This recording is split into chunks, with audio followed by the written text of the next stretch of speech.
Hi, this is Kevin. Today we're going to talk about the quick and simpler version of the Quality Attribute Workshop, the Mini QAW.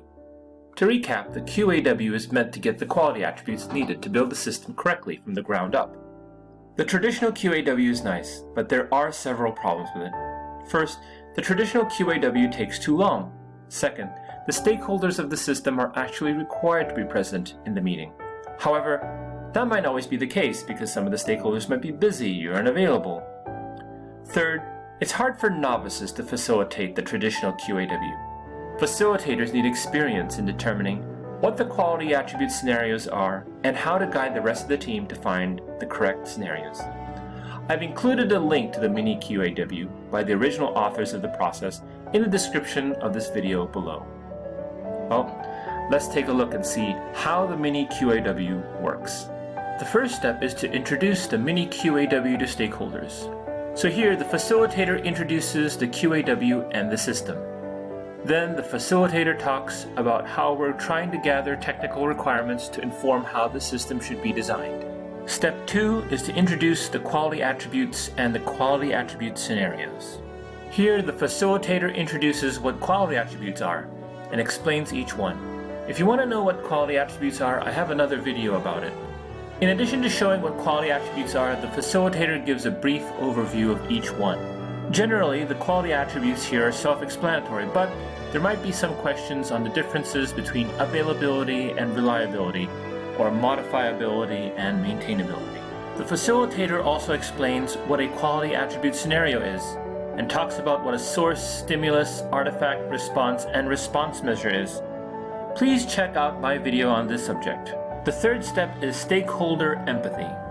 In the traditional QAW, we assumed that Amy, Cindy, Dave, and Pete could all take time out of their schedules to attend the meeting. In the Mini QAW, the stakeholders are not required to attend. Experienced individuals attend instead, and they put themselves in the stakeholders' roles. You can't pick just anyone to represent the stakeholders. You need to pick people who generally know what the stakeholders need and want. For the rest of the exercise, the individuals are that stakeholder. Step 4 is to facilitate scenario brainstorming. You can do this in two ways. You could just list each quality attribute just like in the traditional quality attribute workshop.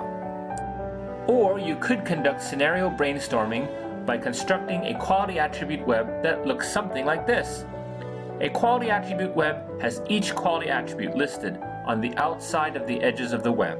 Stakeholders then get up, write their scenarios on stickies, and then paste it on the web.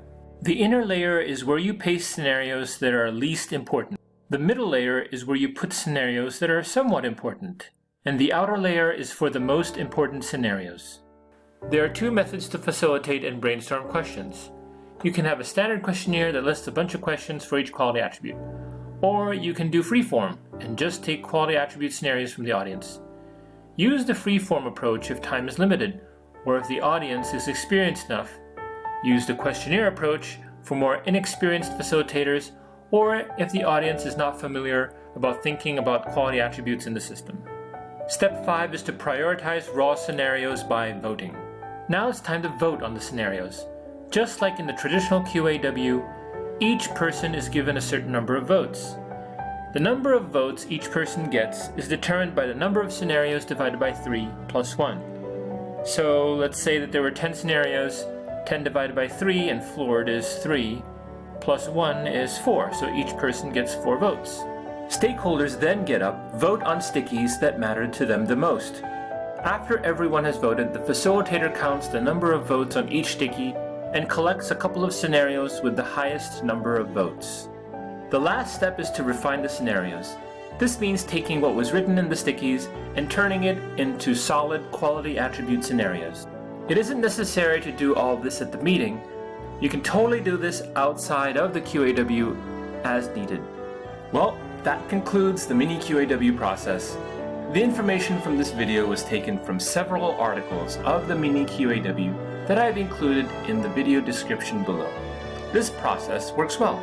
I've facilitated several good sessions, and those have yielded good discussions by stakeholders on what the important characteristics of the system are.